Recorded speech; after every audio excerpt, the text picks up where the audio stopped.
In the winter of 1856, in a remote corner of southeastern Ohio, 3 newborn boys entered the world under circumstances so extraordinary that medical professionals still debate their case in hushed tones today.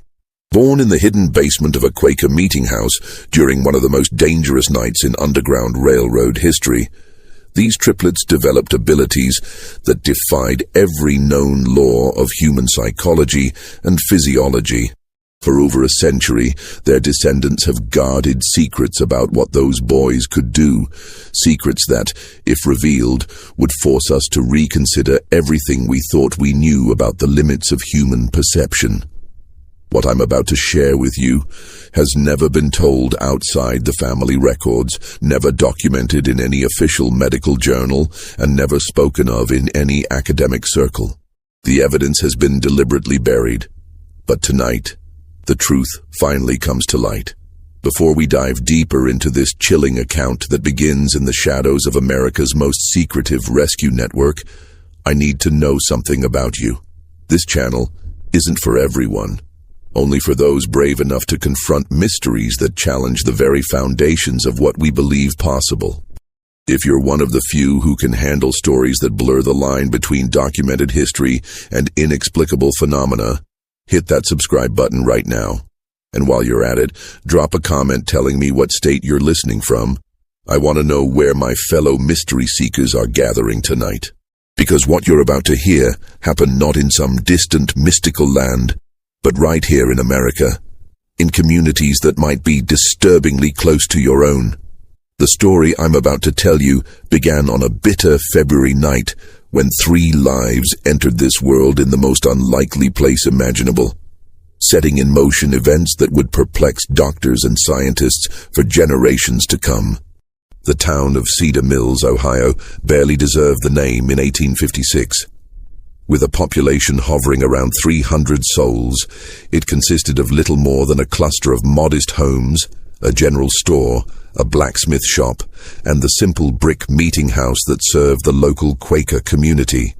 Unlike their more demonstrative Christian neighbors, the Society of Friends in Cedar Mills practiced their faith quietly, their plain dress and solemn demeanor reflecting a deep commitment to simplicity and, most importantly, to the radical belief that all human beings were equal in the eyes of God. This conviction had transformed their meeting house into something far more dangerous than a place of worship. It had become Station 14 on the Underground Railroad, a crucial stop for freedom seekers making their way north from Kentucky and Virginia.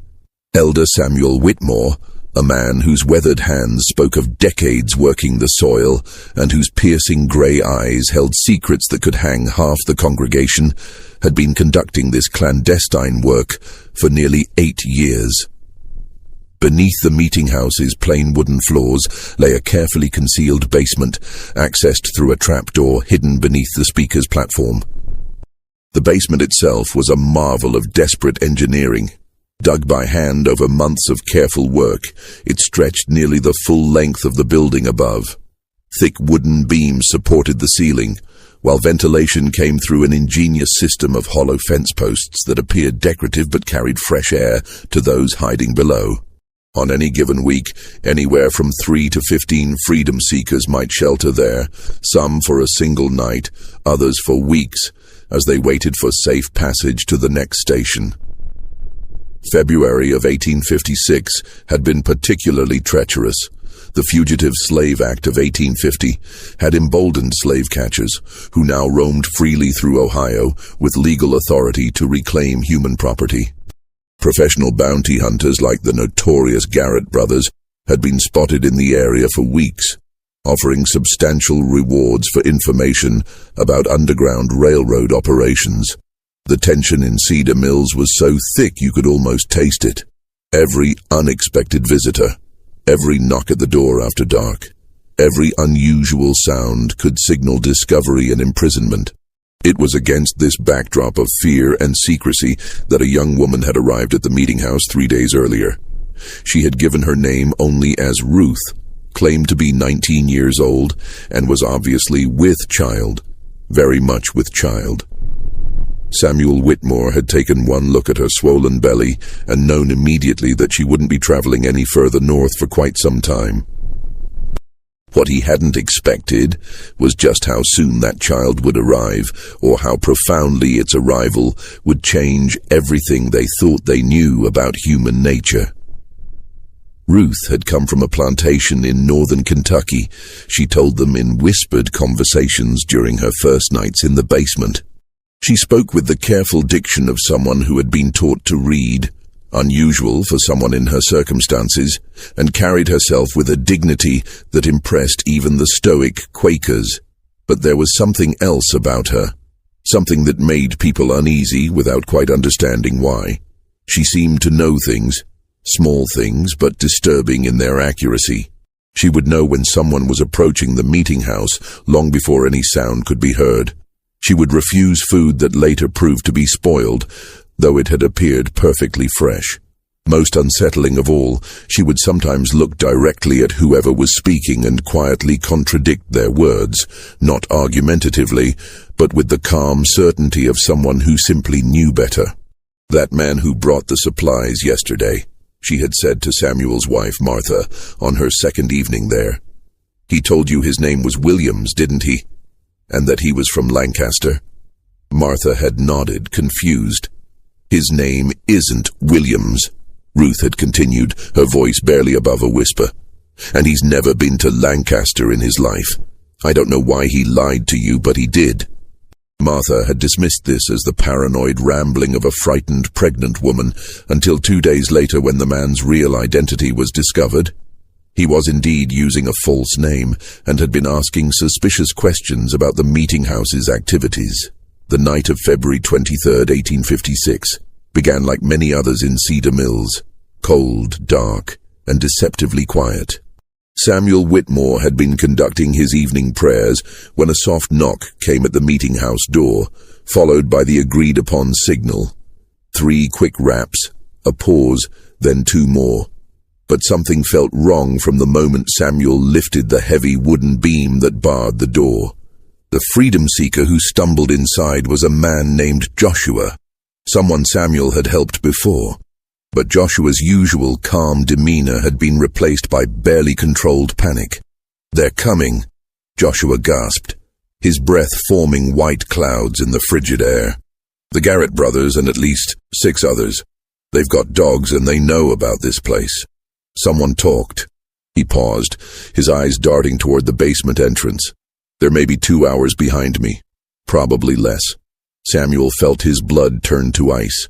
In 8 years of underground railroad work, they had never faced a direct threat like this. The meeting house had always been considered safe, protected by the community's reputation for honesty and their careful operational security. But if the Garretts were coming with dogs and advanced knowledge of the basement, someone had indeed betrayed them. The immediate problem was evacuation. There were currently 7 people sheltering in the basement, including Ruth, who had been experiencing intermittent labor pains for most of the day. Martha Whitmore had been monitoring her condition, but had hoped the birth wouldn't come for at least another week. Mother Nature, however, seemed to have other plans. As if summoned by Joshua's words, a low moan echoed from beneath the floorboards. Martha's face went pale. "Samuel," she whispered, "Ruth's time has come. Right now." The next few hours unfolded like a nightmare carved from ice and fear. While Samuel and 2 other men worked frantically to evacuate the other 6 freedom seekers through the meeting house's hidden northern tunnel, a hand-dug passage that emerged nearly a quarter-mile away in a dense grove of oak trees. Martha and her daughter Rebecca descended into the basement to attend to Ruth's labor. What they found in that cramped, dimly lit space challenged every assumption they held about childbirth. Ruth was indeed in active labor, but something was profoundly wrong.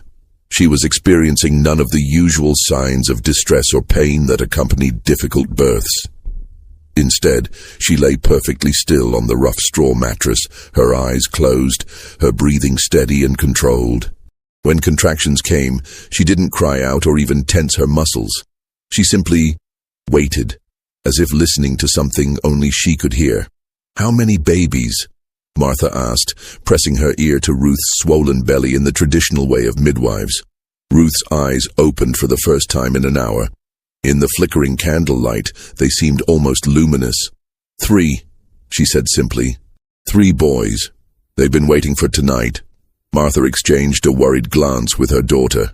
Triplets were rare enough under the best circumstances, but triplets born in a hidden basement while slave catchers approached with bloodhounds was a situation beyond anything in her experience. More troubling was Ruth's certainty about the baby's gender and her strange comment about them waiting. How could unborn children wait for anything? The sound of horses in the distance cut through Martha's confusion. Samuel's voice called down from above. "They're here. The tunnel's clear, but we can't risk moving Ruth now." What happened next was recorded in Martha Whitmore's private journal, a document that remained hidden in her family for over a century before being discovered in 2003 during the renovation of an old farmhouse. According to her account, written just days after the events, Ruth's labor accelerated dramatically the moment the slave catchers arrived at the meeting house. But it accelerated in a way that defied medical understanding. The first baby was born in complete silence. No crying, no sound at all except for Ruth's barely audible breathing. Martha caught the infant, a perfectly formed boy, and was startled to find him already breathing normally, his eyes open and alert. Before she could even cut the umbilical cord, the second baby arrived, again in total silence, again breathing and aware from the moment of birth. The third followed less than a minute later, completing what Martha described as the most unnatural natural birth I have ever witnessed. But the strangest part was yet to come.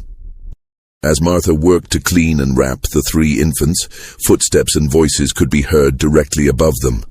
The Garrett brothers had entered the meeting house and were conducting a thorough search. Heavy boots walked across the wooden floors just feet above the newborns' heads. At one point, someone stood directly on the trapdoor that concealed the basement entrance. Throughout this entire time, with strange men and tracking dogs just above them, the 3 babies never made a sound. Not a cry, not a whimper, not even the small noises that all newborns make. They lay perfectly still in their mother's arms, their identical dark eyes moving back and forth as if following the movement of the searchers above. It was as if they somehow understood that their survival depended on absolute silence.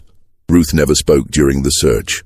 According to Martha's journal, she simply held her 3 sons and whispered to them in a language that sounded like no dialect Martha had ever heard. Later, Martha would describe it as words that seemed to flow like water, soft and continuous, like a river running over stones. The search lasted nearly 3 hours. The Garretts were thorough, methodical, and increasingly frustrated. They checked every room, every closet, every possible hiding place. Their dogs sniffed around the meeting house's foundation and even scratched at the floorboards in several places. But they never found the entrance to the basement, and eventually they left, cursing their informant for providing bad information. It was only after the sounds of horses had faded completely into the distance that the 3 babies finally made their first sounds, and when they did, all 3 cried in perfect unison, their voices blending into a single, haunting wail that seemed to echo from the very walls of the basement. Ruth died less than an hour later, bleeding that Martha couldn't stop despite all her experience with difficult births. Her last words, spoken so quietly that Martha had to lean close to hear them, were, "They'll know things. They'll always know. Take care of them, but remember they're not like other children." The death of Ruth left the Quaker community of Cedar Mills facing an impossible situation. 3 newborn boys with no known father, no family, and no legal existence. Slave children born free on Ohio soil, but with no documentation to prove their status. Samuel Whitmore made the decision that would shape the rest of his life. The community would raise the boys collectively, each family taking turns caring for them, but all sharing responsibility for their upbringing. The boys were named by the community in the Quaker tradition: Caleb, Ezra, and Isaac. From their earliest days, it was clear that Ruth's final words had been more than the ravings of a dying woman. The three boys were indeed not like other children, but in ways that were subtle enough to be dismissed as coincidence by anyone not watching closely. Martha Whitmore, who had taken primary responsibility for the boys' care during their first year, began keeping detailed notes about their behavior. These notes, discovered along with her birth journal, provide a disturbing glimpse into the early manifestations of the boys' unusual abilities. At 6 months old, the triplets had developed a habit that unnerved their caregivers. They would all turn their heads in the same direction at exactly the same moment, often focusing on empty doorways or windows where no one was visible. When someone eventually appeared in those locations, sometimes minutes later, it was always a person who was upset, angry, or hiding something. The boys seemed to sense emotional distress long before any adult could detect it. By their first birthday, the pattern had become impossible to ignore. The triplets could identify lies with unerring accuracy. When community members spoke to them, the boys would respond normally to truthful statements, but would turn away and refuse to engage with anyone who was being dishonest, even about trivial matters. At first, the adults found this amusing, even helpful. If someone claimed to have completed a chore they'd actually forgotten, the boys would immediately know. If a visitor to the meeting house gave a false name or misleading information about their background, the triplets would become agitated and refuse to go near that person. But the ability was more than simple lie detection. As the boys grew older, they seemed to sense deception in all its forms, not just spoken lies, but hidden intentions, concealed emotions, and unspoken plans. Samuel Whitmore wrote in his private correspondence, "It is as if the boys can see directly into the human heart and know what lies therein. This would be a blessing, perhaps, if it did not seem to cause them such distress. They are constantly aware of the small falsehoods and hidden thoughts that all people carry, and this knowledge appears to be a burden rather than a gift." More disturbing were the boys' reactions to specific types of deception. They showed particular distress around anyone who was hiding information about missing persons or concealed violence. During their second year, a traveling merchant named Thompson stopped at the meeting house, claiming to be heading to Columbus on business. The triplets became so agitated in his presence that they couldn't sleep or eat until he left. 2 weeks later, news arrived that Thompson had been arrested for the murder of his business partner, whose body had been concealed in Thompson's wagon during his visit to Cedar Mills. By age 3, the boys had developed what the community began calling the knowing look, a shared expression they would adopt when focusing on someone who was hiding something significant. All three would turn their heads simultaneously, their dark eyes seeming to penetrate whoever had attracted their attention. Most unsettling was their habit of whispering to each other during these episodes, always in that strange, flowing language that Ruth had used during their birth. Dr. William Harrison, the local physician who had been monitoring the boys' development, was both fascinated and disturbed by their abilities. In a letter to a colleague at the Medical College of Ohio, he wrote, "I have examined these children repeatedly and can find no physical abnormality that would account for their unusual perceptive abilities. Their hearing, vision, and other senses appear normal, though perhaps slightly more acute than average. Yet they consistently demonstrate knowledge of matters that should be beyond their perception. I am forced to conclude that either these children possess some form of sensory capacity unknown to medical science, or I am the victim of an elaborate deception. Though how 3-year-old children could maintain such a deception is beyond my understanding." The boys' impact on the Underground Railroad operations was immediate and profound. Word of their abilities spread quietly through the network of stations and conductors. Freedom seekers began requesting specifically to be routed through Cedar Mills, knowing that the boys could identify infiltrators and betrayers with perfect accuracy. The triplets' presence in the meeting house basement became a guarantee of safety. If they remained calm and peaceful, the freedom seekers knew they were among friends. If the boys became agitated or refused to enter the basement, it was a certain sign that someone in the group couldn't be trusted. Samuel Whitmore found himself in the uncomfortable position of relying on 3 young children for the security of one of Ohio's most important underground railroad stations. But the boys' accuracy was undeniable. Over the course of 3 years, they identified 7 potential infiltrators, preventing what could have been catastrophic discoveries of the network's operations. But their abilities came with a price that became more apparent as they grew older. The boys were increasingly isolated from other children who found their intense stares and whispered conferences unsettling. Adults in the community, while grateful for the protection the boys provided, couldn't shake the feeling that they were being constantly evaluated and judged. Even the most honest people felt uncomfortable under the triplets' watchful eyes, knowing that every thought and emotion was somehow visible to them. Most troubling was the boys' growing awareness of their own abilities and the effect they had on others. By age 4, they had learned to modify their behavior around strangers, keeping their knowing looks subtle and their whispered consultations private. But this self-consciousness seemed to deepen their isolation, creating a barrier between them and the rest of the world that grew more pronounced with each passing year. The year 1860 brought changes to Cedar Mills that would test the triplets' abilities in ways no one could have anticipated. The election of Abraham Lincoln had inflamed tensions throughout Ohio, and underground railroad activities were becoming increasingly dangerous. Federal marshals were conducting more frequent raids, and bounty hunters like the Garrett brothers were operating with virtual impunity. It was during this period of heightened danger that the boys, now 4 years old, began demonstrating a new and more disturbing aspect of their abilities.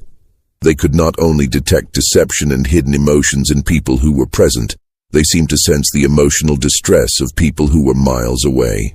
The first documented instance occurred on a bitter January morning, when the triplets suddenly became extremely agitated despite being safely inside the warm meeting house with their usual caregivers.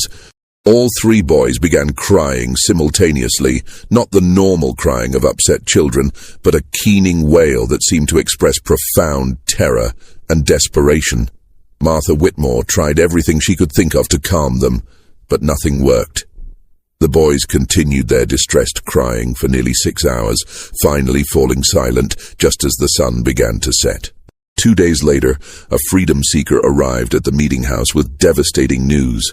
A group of 11 people, including 3 children, had been captured by slave catchers approximately 40 miles south of Cedar Mills. The capture had occurred at almost exactly the same time the triplets had begun their crying. Worse, the captured group included a pregnant woman who had given birth during the attack. Both mother and child had died from exposure during the brutal journey back to Kentucky. Samuel Whitmore was shaken by this incident, but dismissed it as coincidence until it happened again 3 weeks later.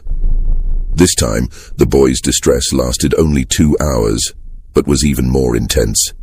When word arrived the following day, they learned that a conductor on the Underground Railroad had been shot and killed while helping a family escape near Portsmouth, Ohio. Again, at the exact time the triplets had begun showing signs of extreme distress. Dr. Harrison, who had been documenting the boys' development, was called to examine them after the 3rd such incident. His findings, recorded in his private notes, were deeply unsettling.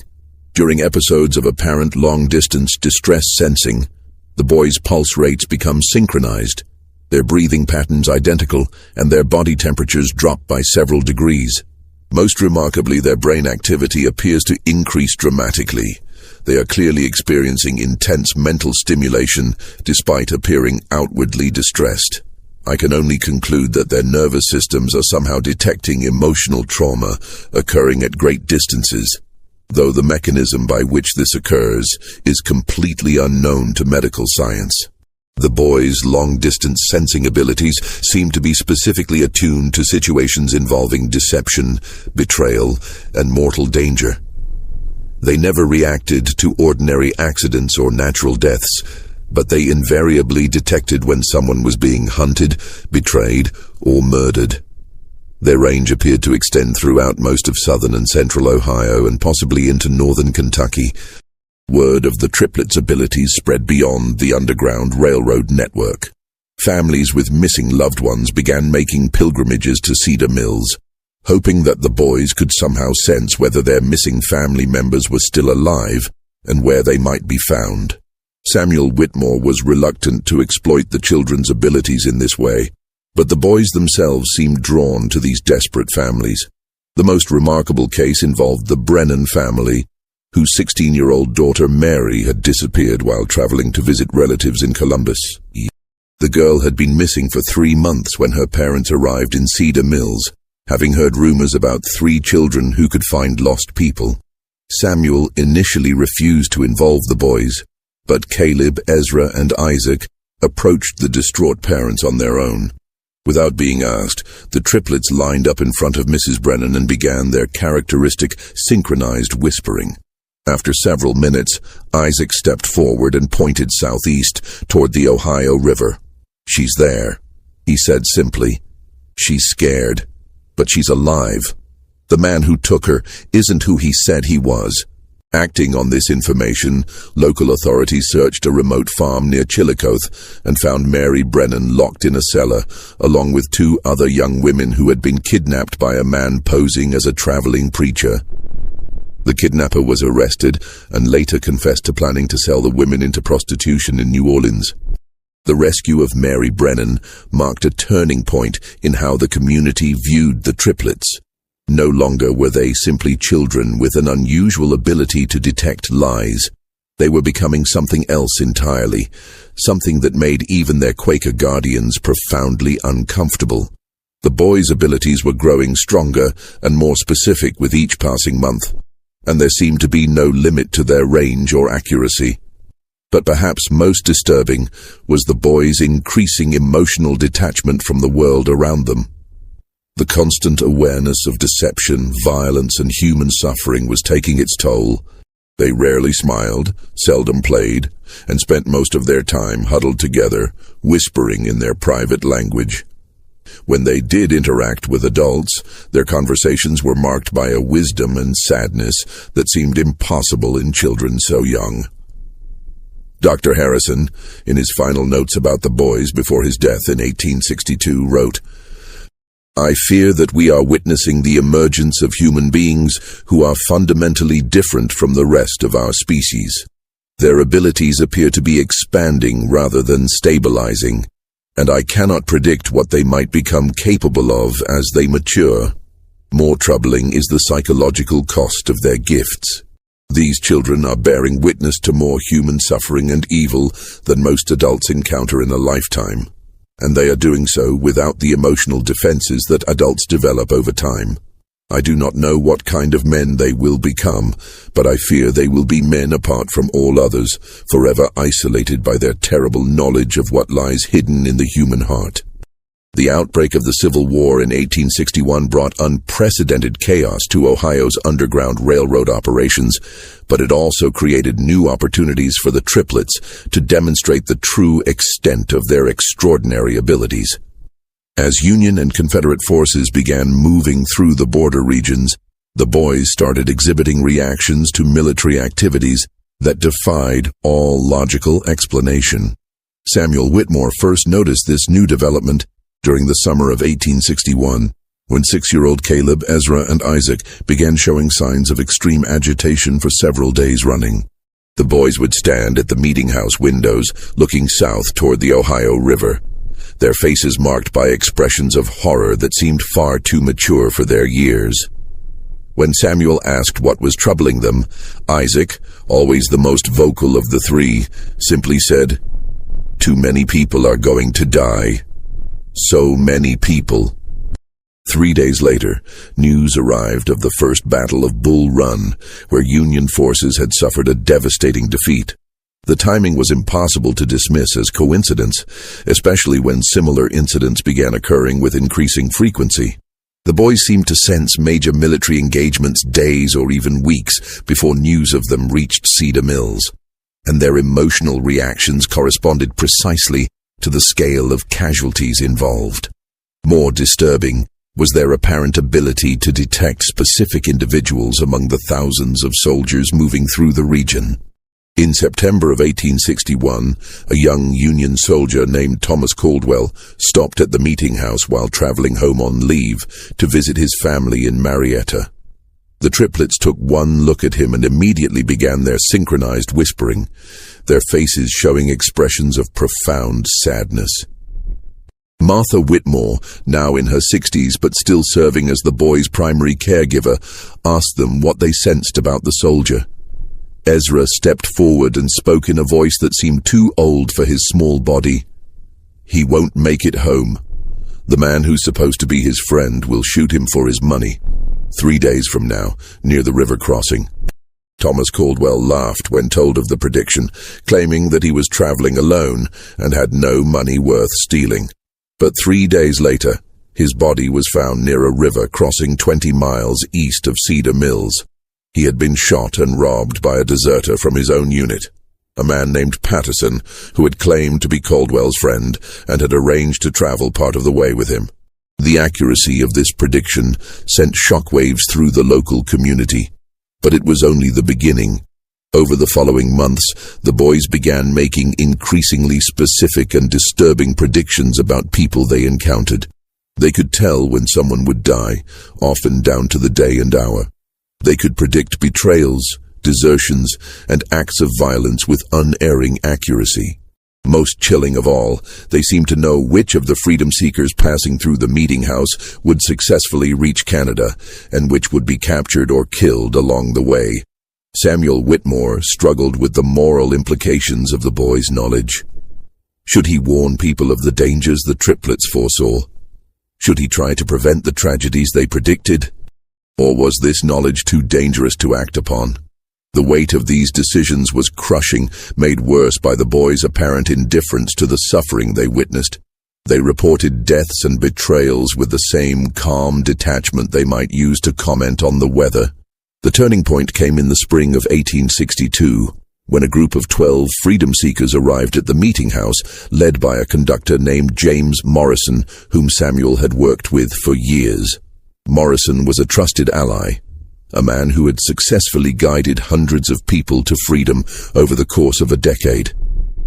But when the triplets saw him, their reaction was immediate and violent. All 3 boys began screaming the moment Morrison entered the meeting house, a sound unlike anything they had ever made before. It wasn't the crying of distressed children, but something primal and terrifying, like the warning calls of animals sensing mortal danger. They screamed and pointed at Morrison, their faces contorted with an expression of pure horror. Morrison was baffled and offended by the reaction.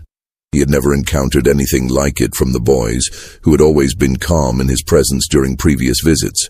Samuel tried to question the triplets about what they sensed, but they could only repeat over and over, "Death. He brings death. So much death." Despite the boys' warnings, Samuel was reluctant to turn away a trusted conductor and 12 desperate freedom seekers. Morrison insisted that he had brought the group safely from Kentucky and was prepared to guide them onto the next station. The 12 freedom seekers, men, women, and children ranging in age from 8 to 60, seemed genuinely desperate and showed no signs of deception. But the triplets' agitation only intensified as the hours passed. They refused to enter the basement while Morrison and his group were there, and they continued their disturbing predictions. "Tomorrow night, in the woods by Miller's Creek, he'll call to them and they'll trust him because they think he's their friend. But the men with guns will be waiting." Samuel faced an impossible choice. Either trust the word of 3 young children whose abilities he didn't understand, or risk the lives of 12 people based on what might be nothing more than childhood intuition.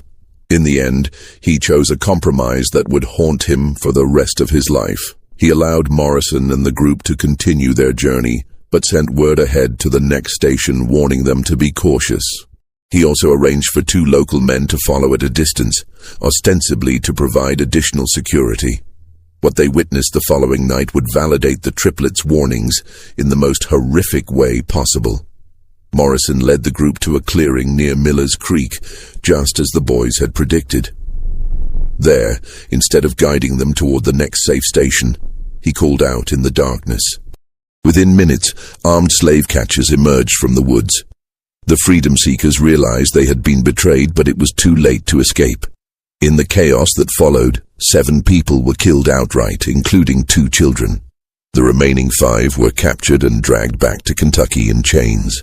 The 2 men Samuel had sent to provide security witnessed the entire massacre from a distance, too far away to intervene, but close enough to see Morrison collect a substantial payment from the leader of the slave catchers.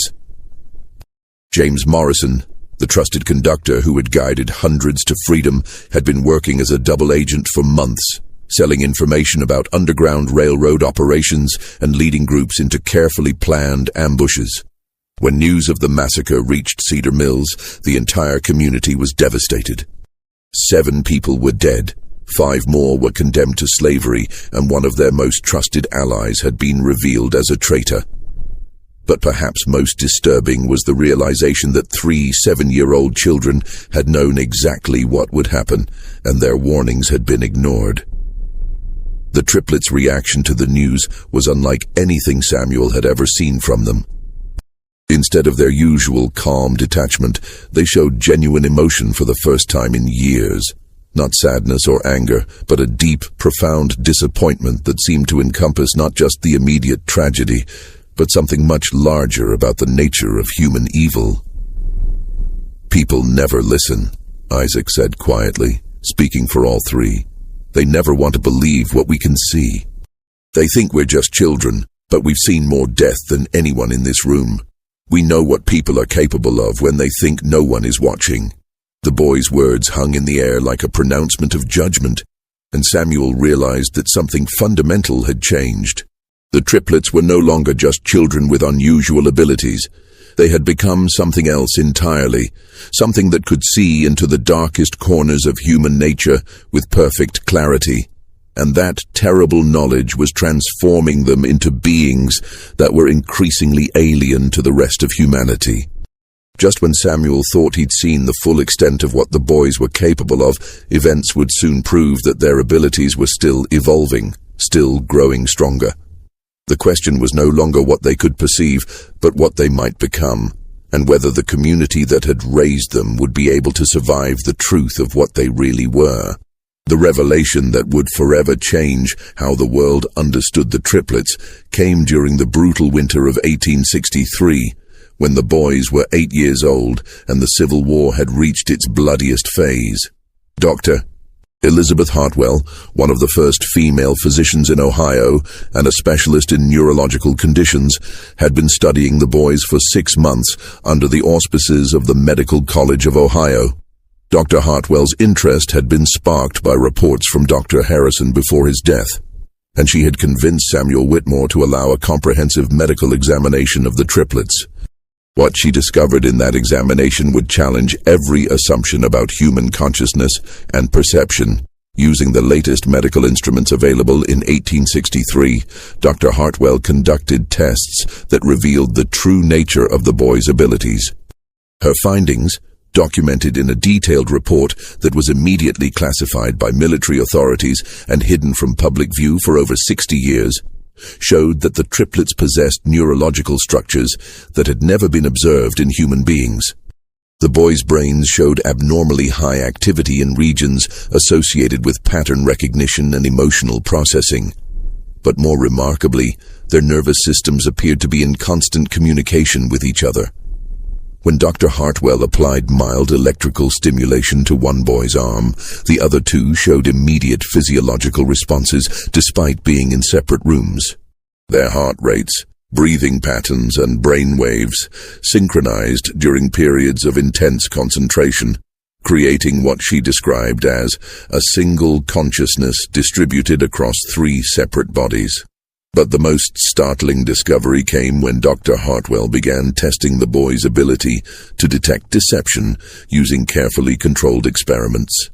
She arranged for volunteers to tell both true and false statements while the boys observed, measuring their physiological responses to each type of interaction. What she found defied all understanding of human sensory capabilities. The triplets weren't simply reading facial expressions, body language, or vocal cues to detect lies. They were responding to measurable changes in electromagnetic fields generated by human neural activity. Dr. Hartwell's primitive instruments detected that the boys' brains generated electrical patterns unlike anything seen in normal humans, and these patterns seemed to resonate with the electromagnetic signatures of other people's emotional states. In simple terms, Dr. Hartwell wrote in her classified report, "These children appear to possess a form of biological electromagnetic sensitivity that allows them to directly perceive the electrical activity of other human brains. When someone lies, experiences fear, or harbors violent intentions, their neural activity creates specific electromagnetic signatures that the boys can detect with the same accuracy that we might observe colors or hear sounds. This explained not only their ability to detect deception, but also their capacity to sense emotional distress at great distances and their uncanny accuracy in predicting violent events. They weren't prophets or supernatural beings. They were human beings with sensory capabilities that had evolved far beyond normal human limitations." But Dr.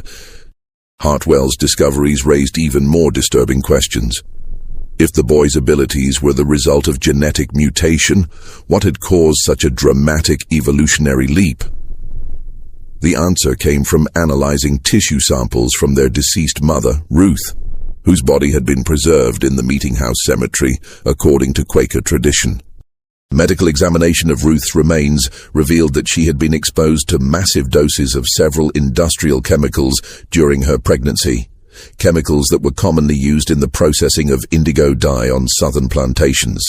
These chemicals, which included mercury compounds and lead-based pigments, had caused severe neurological damage in Ruth, but had apparently triggered unprecedented genetic changes in her unborn children. The boys represented something entirely new in human evolution, a mutation that might normally have been lethal, but had instead created enhanced sensory capabilities.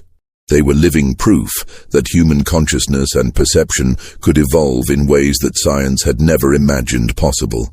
Dr. Hartwell's final revelation was perhaps the most chilling. Based on her analysis of the boys' genetic structure, she concluded that their enhanced abilities were not limited to their generation. The genetic changes that had created their electromagnetic sensitivity were dominant traits that would be passed on to their children and their children's children. "We are witnessing the birth of a new branch of human evolution," she wrote in her most confidential notes. "These boys will father children with similar abilities, and those children will be even more sensitive to human electromagnetic fields. Within 3 or 4 generations, their descendants may possess sensory capabilities that will make current human perception seem primitive by comparison." The implications were staggering. If Dr. Hartwell was correct, the triplets weren't just medical curiosities, they were the beginning of a new human subspecies. And if their abilities continued to strengthen with each generation, their descendants might eventually be able to read human thoughts as easily as observing facial expressions. But the most immediate concern was what to do with this knowledge. The Civil War was raging, and both Union and Confederate forces would be desperate to exploit the boys' abilities for military intelligence. If word of their capabilities spread beyond the small Quaker community, the triplets would become valuable assets to be captured, studied, and used as weapons. Samuel Whitmore faced an impossible decision. Dr. Hartwell was prepared to publish her findings, which would bring international attention to the boys, but would also ensure their safety through public scrutiny. Alternatively, the research could be suppressed, protecting the boys' privacy, but leaving them vulnerable to those who already knew of their abilities.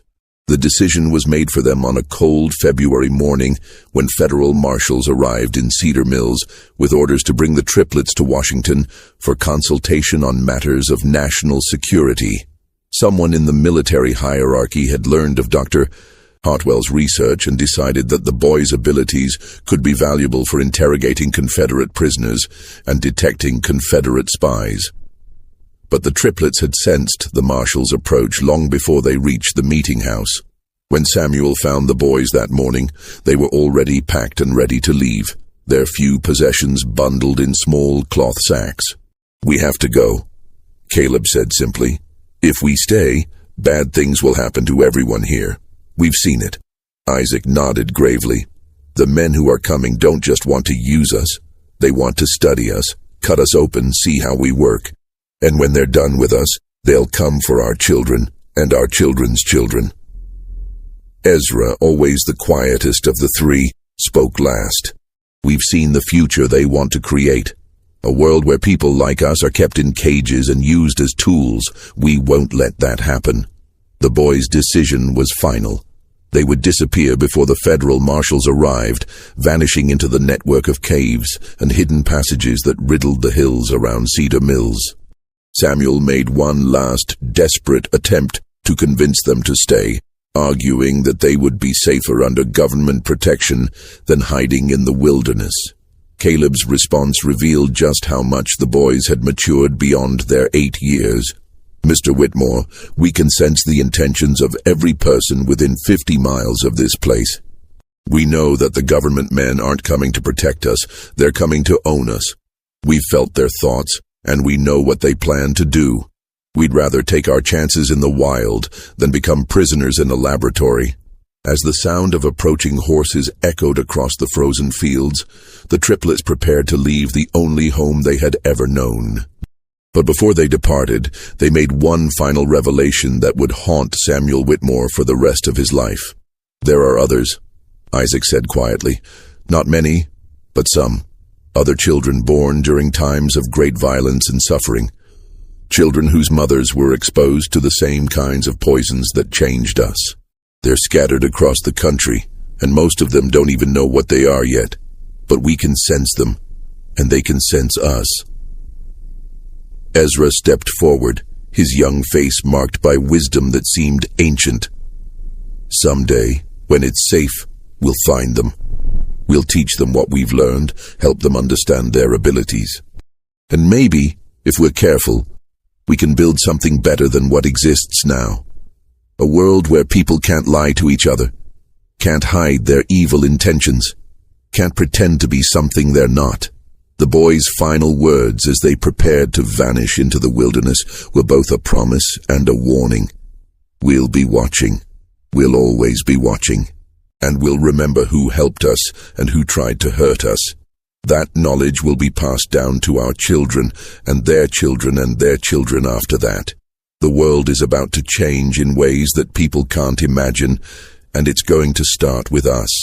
The federal marshals arrived at the meeting house 3 hours after the triplets had disappeared, finding only empty rooms and the fading traces of 3 extraordinary children who had vanished as completely as if they had never existed. Despite extensive searches involving tracking dogs and military units, no trace of the boys was ever found. They had simply melted away into the Ohio countryside, leaving behind only memories and questions that would never be fully answered. Dr. Elizabeth Hartwell's research was immediately classified by military authorities and remained sealed for over 60 years. When her papers were finally released in 1924, they caused a sensation in the medical community.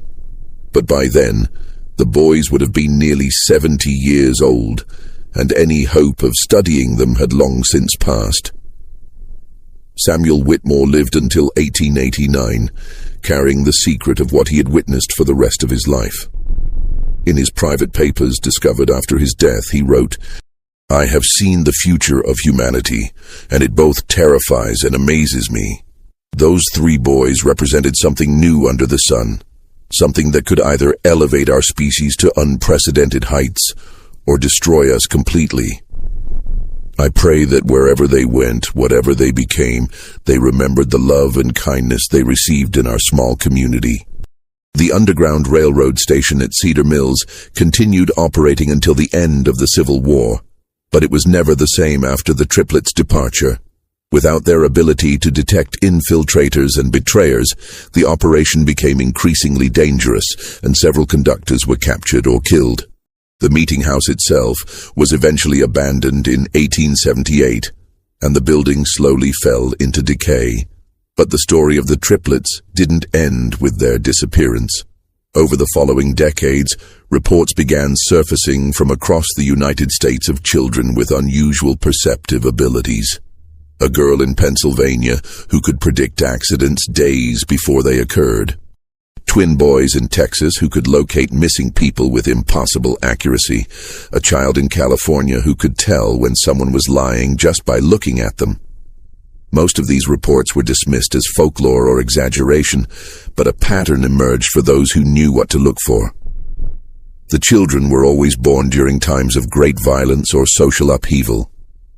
Their mothers had often been exposed to industrial chemicals or toxic substances during pregnancy, and the children themselves displayed the same electromagnetic sensitivity that Dr. Hartwell had documented in the Cedar Mills triplets. Modern genetic research has confirmed what Dr. Hartwell suspected in 1863.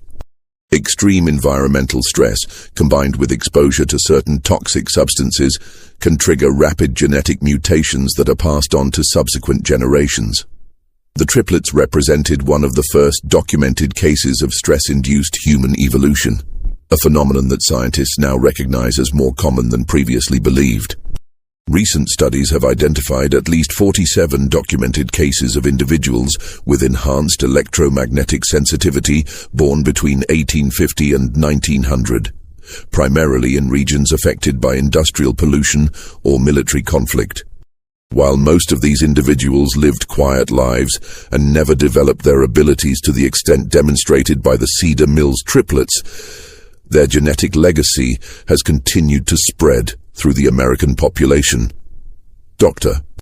Sarah Chen, a neurologist at Johns Hopkins University who has spent 20 years studying electromagnetic sensitivity in humans, believes that the descendants of these early cases may represent as much as 0.1% of the current American population. We're looking at the emergence of a human variant that possesses sensory capabilities our species has never had before, she explained in a 2019 interview. These people aren't telepaths or psychics. They're humans with enhanced neural sensitivity that allows them to detect electromagnetic patterns generated by other human brains. The implications for law enforcement, national security, and human society are profound. If Dr. Chen is correct, there may be thousands of Americans who possess some degree of ability to detect deception, sense hidden emotions, or locate missing persons. Most may not even be aware of their abilities, dismissing their accurate intuitions as lucky guesses or coincidence. But perhaps the most intriguing aspect of this research is what it suggests about the future of human evolution. If environmental stress can trigger rapid genetic changes that enhance human perception, what other capabilities might emerge as our species faces new challenges? And if the Cedar Mills triplets were correct in their prediction that their abilities would strengthen with each generation, what might their descendants be capable of today? The answer to that question may be closer than anyone realizes. In 2003, during the renovation of an old farmhouse in southeastern Ohio, construction workers discovered a hidden room containing documents that had been carefully preserved for over a century. Among these papers was a letter dated 1923, written in 3 different handwritings but signed with a single name: The Children of Cedar Mills. The letter, addressed to future generations who will understand, contained detailed genealogical records showing the descendants of the 3 boys who had vanished in 1863. According to these records, the triplets had indeed survived their disappearance, lived long lives, and fathered numerous children who inherited their enhanced abilities. More remarkable still, the letter contained precise predictions about future events that have since come to pass. The exact dates of both world wars, the location where the atomic bomb would be tested, the year of the moon landing, and dozens of other historical events that wouldn't occur for decades after the letter was written. The letter concluded with a message that both comforts and unnerves those who have studied it. We are still here. We are still watching. We have grown in number and in ability with each passing generation, just as we promised we would. The time is coming when humanity will need the gifts we carry, and when that time arrives, we will be ready. Until then, we remain hidden, learning, growing, and preparing for the day when the world will finally be ready to accept what we represent, the next step in human evolution. The letter was accompanied by a contemporary address in Ohio and a simple instruction. When you are ready to know more, come to this place on the anniversary of our birth. We will be waiting. February 23rd, 2024, marked the 168th anniversary of the triplets' birth. According to local reports, more than 50 people gathered at the specified address that day. Researchers, descendants of Underground Railroad participants, and individuals who claim to possess similar abilities to those demonstrated by the original Cedar Mills triplets. What transpired at that gathering remains unknown. Those who attended have refused to discuss what they witnessed, and no official records of the event exist. But in the months following the meeting, several of the attendees have begun working together on projects related to missing persons cases, criminal investigations, and psychological research. Dr. Chen, who was among those present at the February meeting, will only say that the legacy of the Cedar Mills triplets is far from over. In fact, it may just be beginning. The story of 3 boys born in a basement during one of the darkest periods in American history continues to unfold more than a century and a half later. Whether they represent humanity's greatest hope for evolution or its most dangerous mutation remains to be seen. But one thing is certain. Somewhere out there, the descendants of Caleb, Ezra, and Isaac are still watching, still learning, and still preparing for whatever comes next. And if their ancestors' abilities to predict the future remain accurate, that next chapter in human evolution may be arriving sooner than anyone expects. This mystery shows us that the boundaries of human perception may be far more flexible than we ever imagined, and that extraordinary circumstances can sometimes produce extraordinary people. What do you think of this story? Do you believe that human evolution could take such dramatic leaps under extreme conditions? Have you ever experienced moments of intuition so accurate they seemed impossible? Leave your comment below sharing your thoughts about the triplets and whether you think their descendants might still be among us today. If you enjoyed this tale and want more mysteries that challenge everything we think we know about human capabilities, subscribe, hit the notification bell, and share with someone who loves stories that blur the line between science and the impossible. See you in the next video, where we'll explore another dark secret hidden in America's past.